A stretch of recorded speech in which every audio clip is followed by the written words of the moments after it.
Hello, my name is John Scanlon with Empower Hypnotherapy, Wexford and online. And I'm here today to share what is hypnotherapy and how it works. And if you're interested in it, how it might benefit you. So what I'm about to do is share my screen and we can begin. So hypnotherapy is therapy through hypnosis. And hypnosis is a very natural state. Hypnosis works with the subconscious or unconscious mind, and we have two minds.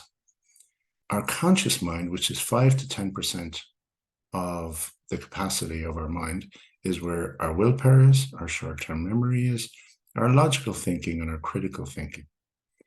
And we didn't have a conscious mind until about 7 years of age. It's at about 7 we start to develop critical thinking, which allows us to make our own judgments. Until then, we pick up all our judgments from those around us, from the environment that we're in. So our subconscious or unconscious mind, which is 90% or 95% of how we act, what our mind is made up of, is where we store our beliefs, our emotions, our habits, our values about who we are, the protective and instinctive reactions that we have, our long-term memory, our imagination, and our intuition. And hypnotherapy will use your imagination, because in hypnotherapy, you will be in a theta brainwave state. The other relevant factor about the conscious mind and the unconscious mind is that if there's any conflict between the conscious mind and the unconscious mind will always win. Willpower has been used, and many people use it, to change habits. But there'll be times where the emotions may come up, and willpower will just be harder to use. And many people don't sustain the willpower when that happens. Or if the beliefs that they have are contrary to what the willpower is trying to achieve, the willpower will not work. So for change, the best place to make those changes, the easiest and most efficient place to make those changes, is through the subconscious or unconscious mind. We have 5 brain states. And the 2 that are most relevant for explaining this, are beta is our normal waking state. It's what you're listening to me with right now. Theta is that deep relaxation state. It's where hypnosis takes place. You will recognize theta as that place just before sleep where you're awake, but you're deeply, deeply relaxed and you're just about to drift off into sleep. In theta, you don't drift off into sleep. So therefore, in hypnosis, you don't drift off into sleep. So you're always aware of what is taking place. However, suggestions are more easily acceptable in theta. So hypnosis is that theta brainwave state.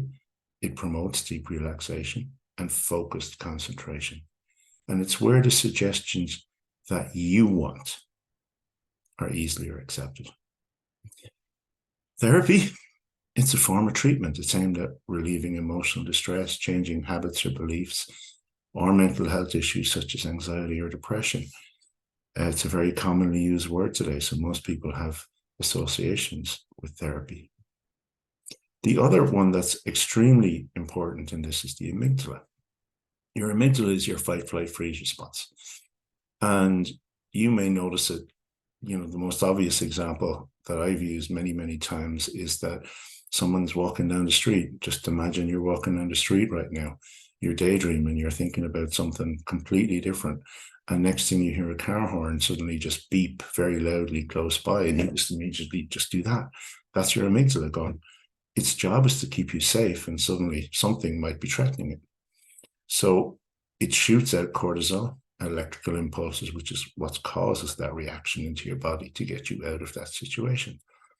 The challenge with the amygdala is that where there are stored negative emotions, particularly if they happened early, they keep that amygdala activated. So therefore, it's continually releasing cortisol and electrical impulses into the body because it thinks that you're at risk, even though that event may be over a long time ago.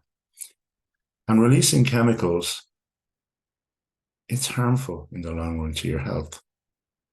And when you're in that beta brainwave state, change is more difficult.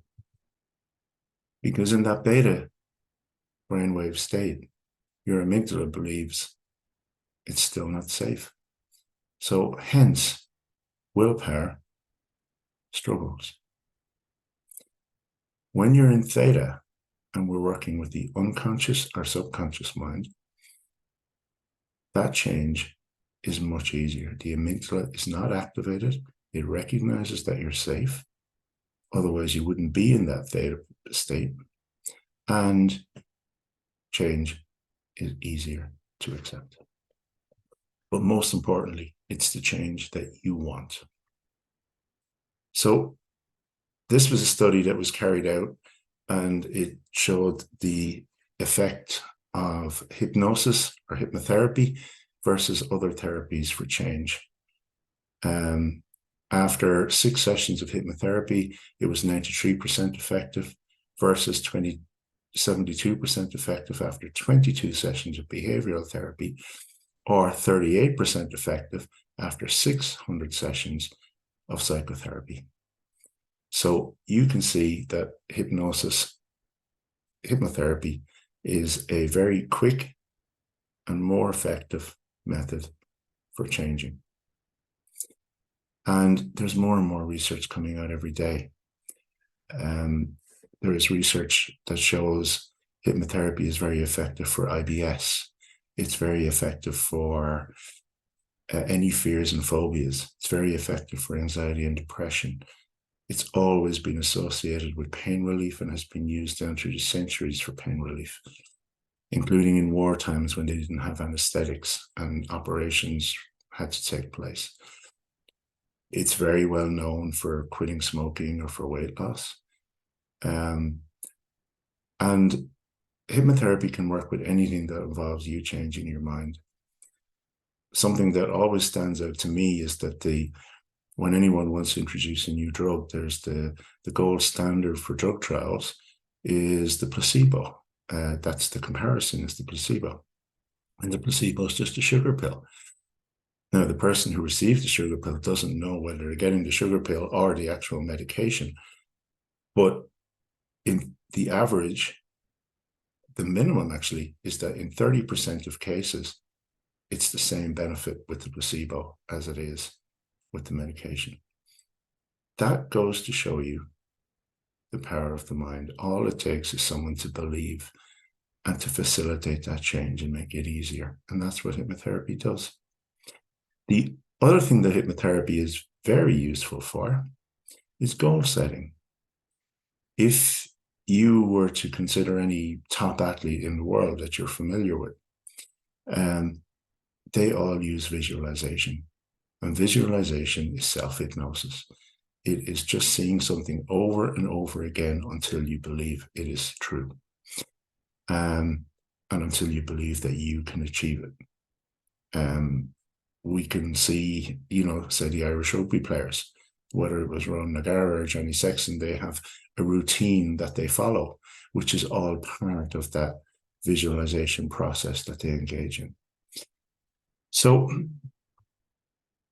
hypnotherapy is a powerful agent for change, and for making those positive changes that you might wish to make in your life.